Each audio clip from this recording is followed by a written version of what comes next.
గెలిస్తే తర్వాత ఆంధ్ర ప్రస్తుతం కూటమి ఉంది కదా, ఇప్పటికిప్పుడు సాధ్యం కాదు. అదే తెలంగాణలో రేవంత్ని గెలిపించడానికి తెలుగుదేశం పరోక్షంగా సహకరిస్తుంది రేపు పొద్దున. ఎందుకంటే అక్కడ రేవంత్ ఓడిపోయి బీజేపీ అధికారంలోకి వచ్చిందంటే నెక్స్ట్ ఆంధ్రాలో 50-50 అడుగుతారు సీట్లు. పవన్ కళ్యాణ్ సీఎం క్యాండిడేట్ 50% ఇవ్వమని అడుగుతారు. 2.5 years అని అడుగుతారు. కాదు అనేసే పరిస్థితుల్లో ఉండదు తెలుగుదేశం అప్పుడు తెలంగాణలో బీజేపీ గెలిస్తే. కాబట్టి బీజేపీని తెలంగాణలో గెలవకుండా తొక్కడానికి ప్రయత్నం జరుగుతుంది. కాబట్టి చూడాలి ఏం జరుగుతుంది.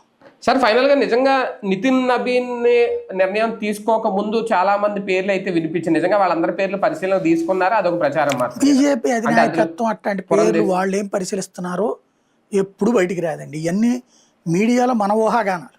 మనకి తెలిసిన నాయకులు, మనకు బాగా కనిపించిన నాయకులు అందరికి ఇచ్చేస్తున్నారని మనమే రాసేస్తాం. ఒకప్పుడు ఏంటంటే ఓ సమాచారం నిజమైన విశ్వసనీయంగా ఉన్నప్పుడు మాత్రమే రాసేవాడు.